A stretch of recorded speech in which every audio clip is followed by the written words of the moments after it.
Welcome back to my YouTube channel I am a dietitian and diabetic educator Khushi Mukherjee.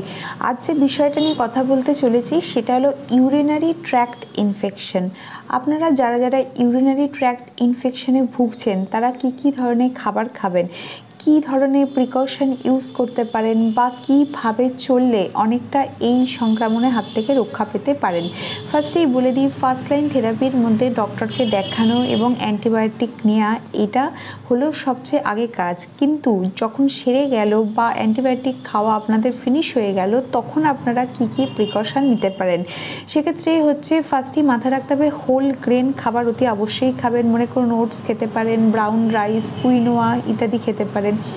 জল প্রচুর পরিমাণে খাবেন, because এখানে ফ্লুইড কিন্তু ভীষণ দরকার। সেক্ষেত্রে আপনারা স্যুপ খেতে পারেন, আপনারা স্মুদি বানিয়ে খেতে পারেন এবং নর্মাল যে ওয়াটার সেটাও আপনারা খেতে পারেন।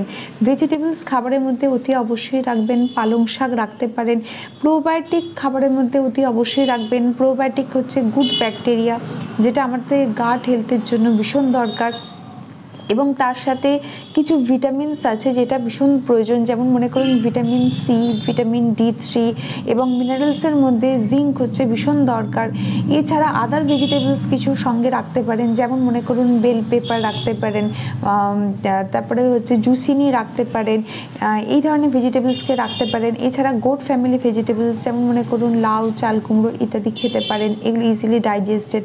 স্যালাড হিসেবে আপনারা ক্যারট, অনিয়ন, কিউকাম্বার অতি অবশ্যই খেতে পারেন এবং গার্লিক 1 থেকে 2 ক্লোভ বা 1 কোয়া যে রসুন সেটা খাবেন। হার্বাল টি কাছে রাখতে পারেন। হার্বাল টি মানে হচ্ছে মনে করুন ড্যান্ডিলিয়ন টি বা জিঞ্জার টি বা মনে করুন হিবিস্কাস গ্রিন টি ইত্যাদি খেতে পারেন। কিন্তু কার্বোনেটেড ড্রিঙ্ক বা স্পাইসি ফুড, জাঙ্ক ফুড এগুলো একদমই চলবে না। এই সময় চিলি বা রেড চিলি একদমই ইউজ করবেন না। তবে ক্র্যানবেরি খাওয়ার চেষ্টা করবেন। অরিজিনাল ক্র্যানবেরি জুস কিন্তু সত্যিকারই ইউটিআই প্রবলেমের হাত থেকে কিন্তু রক্ষা করে। যদি ক্র্যানবেরি অ্যাভেলেবেল না থাকে মার্কেটে, কোনো সিনথেটিক ক্র্যানবেরির দিকে যাবেন না, যেটা অরিজিনাল সেটাই বেটার। ফ্রুটসের মধ্যে আপনারা মেলন খেতে পারেন, বেরিজ খেতে পারেন, পিয়ার খেতে পারেন, অ্যাপেল খেতে পারেন ইত্যাদি ফ্রুটস আপনারা অতি অবশ্যই খেতে পারেন। এবং তার সাথে মাথায় রাখবেন যে আর্টিফিশিয়াল সুইটনার একদমই ইউজ করবেন না। এই সময় সাইট্রাস ফুডের থেকে একটু দূরে থাকবেন। এই মোমেন্টে সাইট্রাস ফুড ইউজের দিকে যাবেন না।